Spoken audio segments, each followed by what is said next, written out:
Alright mga idol, content ka na ba? Yung simple content ba hinahanap mo?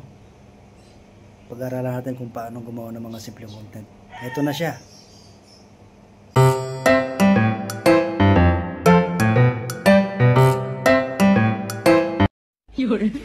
Mga idol, ito na yung tutorial natin paano ako lumaki.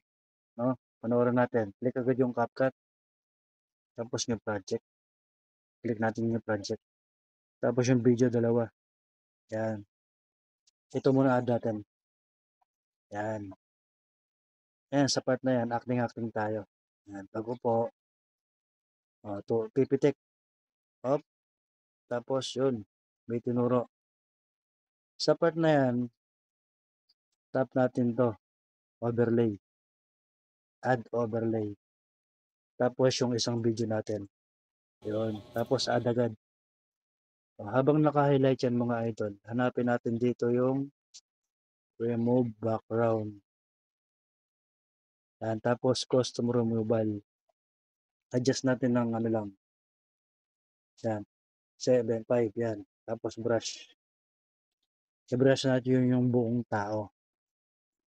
Yan. Brush natin yung buong tao.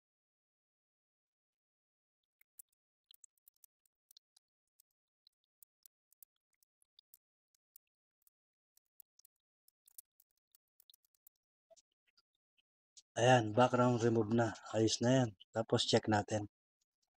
Ngayon, habang naka-highlight siya, lilitan natin. Ayan po, oh. Galaw-galawin nyo lang yung dalawang kamay nyo. Yung ano natin, yung thumb mark na kaliwat kanan. Yan, oh. Laki, liit, laki, liit. O, ayan. Tapat natin siya kung saan nakaturo yung kamay. Yan. Pagdating dito, yan. Yan, tapat muna natin ng ganyan. Tapos maglalagay tayo ng keyframe.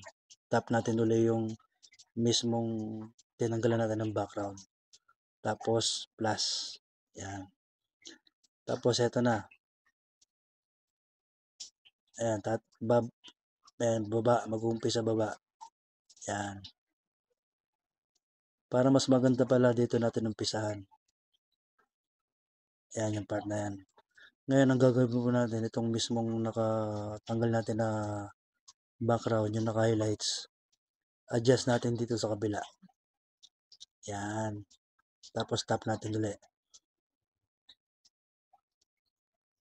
Napansin nyo po, diba? Ayan, medyo ano yung kamay. Ayan, maliit na yan eh. Ayan, sa part na yan. Ulitin natin ha. Ayan, bababa yung kamay. Pagtaas. Ayun, lumitaw. Ngayon, pag ganyang posisyon po, angat natin ng konti yung kamay natin. Yan. Pag umangat na po ang ganon, taas natin ng konti. Tapos lakihan natin ng konti. Yan. Tapos, tataas na naman yung kamay niya. Taas natin ng konti. Lakihan natin ulit. Palakihan natin yung mismong tayo. Yan.